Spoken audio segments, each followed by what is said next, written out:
Okay, picking up where we left off, we're on page 162 talking about the three major functions of TCP and then kind of the two minor functions, although major and minor is kind of a poor choice of describing them, but kind of three related and then two not related. Okay, before we get much further, I want to talk from a purist point of view. If you're, for example, trying to impress people and you're going for an interview, you probably need to be using exquisitely precise terms for how you call a packet a frame or a datagram. Here are what the real rules are. Layer 2, okay, like Ethernet, is a frame. Layer 3, like IP, is a packet. Layer 4, like TCP, is a datagram. Now, I personally don't do that because I'm not really interested in language. I'm trying to teach you something, and half the time I say packet, half the time I say frame. I'm very, very inconsistent with the choice of terms. And I'm not suggesting, I'm not going to test you on this, but I'm just telling you up front, if you're trying to impress people, use the right terminology. If you're not trying to impress people, then I don't care. Anyway, I just wanted to point that out. There's a little shaded area in the book that goes into a little bit more detail about what the absolute positive correct names are for all these things. Okay, segmentation, which is that first piece, we're going to go into a lot more detail. So on page 163, they show, here is an example. Now, in their example, first of all, their example is stupid because they have a data length of 930 bytes. Well, if I already told you that IP holds 64K, so in reality, this whole thing could have fit in a single IP packet. But ignore that. Pay no attention to the man behind the screens. And just look at what the diagram's trying to show you. What the diagram's trying to show you is, I have 933, let's call it 9,300, whatever. It breaks it up into, like in this case, three different segments. Segment number 1, segment number 2, segment number 3. Now, I kind of mentioned, too, that for ease of thinking, the segment number, sequence number, we'll go ahead and give this to them as being a 1, but typically it's not. Typically it's a random number. But, again, for the purpose of the diagram, which just show you how it works, a sequence number of 1 is pretty cool. And so then they have a length, which is how much was that chunk? How evenly did they break that up? I mean, do they split bytes to make that work? Well, of course not. There's a little bit of logic behind how they break these things up. They like them to be powers of 2. Okay, so here's my sequence number 1 with a length of 1. My sequence number for the second one is where that guy left off. So he's a 300, so this guy picks up at byte 301 and goes for 320. And this guy picks up at 621 and goes for an additional 310. So essentially, the segment numbers are actually the offset into this big file. You follow me? In other words, the sequence numbers are not 1, 2, 3. It's 1, like 301, 601, 901. It boom, boom, boom, boom, boom. It increasingly gets bigger and bigger and bigger as the number of segments happen. Cool? All right, let's talk about why I'd want to even do that. I mean, why not just send an entire 50 meg file? I mean, aside from the fact that IP doesn't allow this, okay? This is hypothetical, but I'm trying to show you something. Hypothetically, why couldn't I just send a 50 meg file in one giant packet? Why not? Okay, think about this a minute. You remember how the IP does a store and forward? Remember that term, store and forward? It takes a IP packet in when it decides it wants to route. And we're going to be talking about routing in an upcoming chapter here in a minute. It stores the entire IP packet, it decides what to do with it, and sends it out. So if I didn't limit, then I would have to spend one heck of a lot of money getting memory from my router, because my router would have to store 50 megabytes of packet, because it has to store the entire thing before it starts retransmitting it. Okay? So that's a hell of a lot of resources for a router. You'll be buying memory sticks all day long plugging into that thing. Further, let's say that there was one tiny little error in that 50 megabyte file. What would happen? I'd have to retransmit the entire 50 meg file. If I broke it up into smaller chunks, which is the way it really works in the real life, one tiny error, I only have to retransmit a tiny piece. Okay, now you guys remember latency? Latency is basically the period of time it takes for a packet to reach its intended destination. Well, if I have to store and forward this much before I transmit, I'm going to increase latency like crazy. On the other hand, if I store and forward that much, that router is just going to be popping those packets out.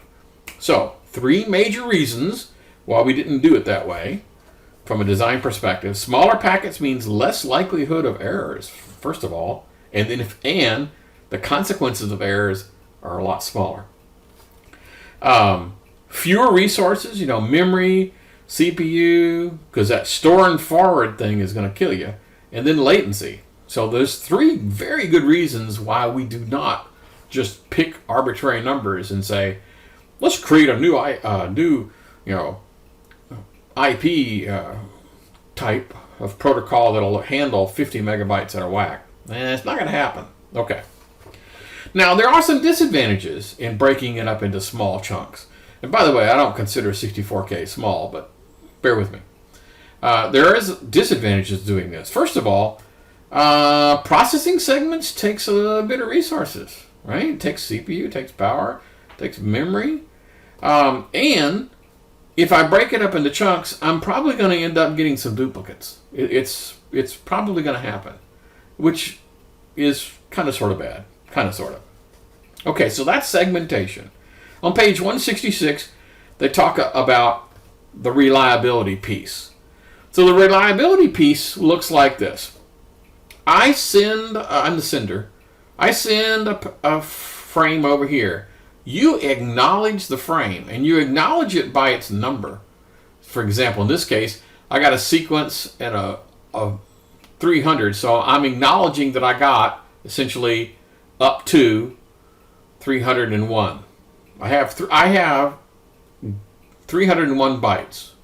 Then you send me the next one, and then for some reason I try to send you an ACK, an acknowledge, that now has 622, because remember these things are cumulative, right? So 622, but for some reason it just never gets there.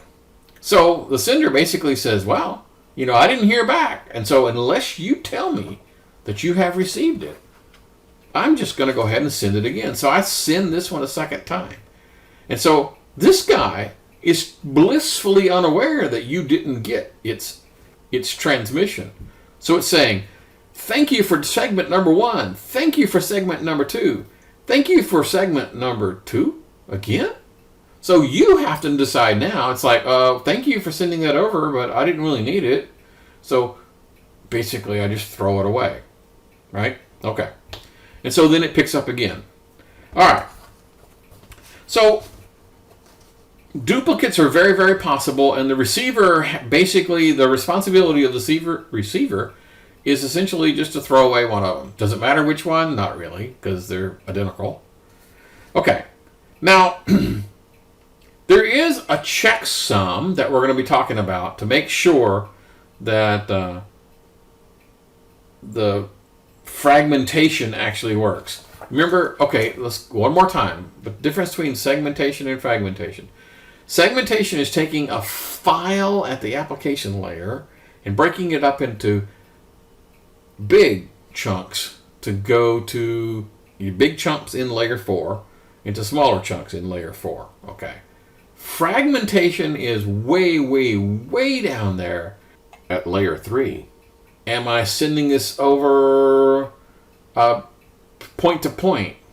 Am I sending it over a fiber. I'm sending it over just 10 base T. All the different choices I can send an IP packet over.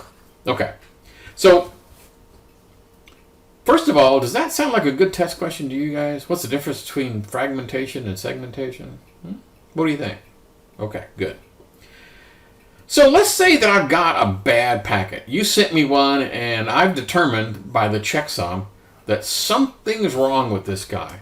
So you would think that I would send like a negative acknowledge. There's a thing called ACK and NACK. NACK is negative knowledge. I could say, thank you, I got that frame, but there's something wrong with it. Could you please send me another? That's what I would think they would do. That's not what they did. Essentially, what the responsibility is, if you are the receiver in the TCP world, and you receive a bogus packet, a packet that somehow is broke, after you reassemble the pieces, the checksum doesn't match, so something's missing. You probably missed a fragment. Okay, now do you understand the difference between the two? You're missing a fragment down here, so there's a hole, so to speak, in when I reassemble these things. What do? Nothing. You do absolutely nothing. Essentially what to do is you keep your mouth shut until this guy says, oh, well, I didn't hear from him. I guess I'll just retransmit. Kind of weird. I wouldn't have done it. If they had asked me, I would have said, well, send them a NAC. That way it'll go faster. Don't just wait for things to time out. That seems kind of lazy. But hey, they didn't ask me. This is the way it works. Cool? All right, let's continue. So on page 168, they talk about the multiplexing part. Multiplexing is really like the traffic cop. A car shows up, and the traffic cop says, you go there. Or somebody directing traffic. Like you go into like an event, and there's always somebody out there directing cars to the parking spots, and they'll tell you, turn here, turn there. That's what this is. It's basically a system of putting a code inside a TCP packet that says, I am a web conversation, or I am an email conversation, or I am destined to a file server. I'm destined to something.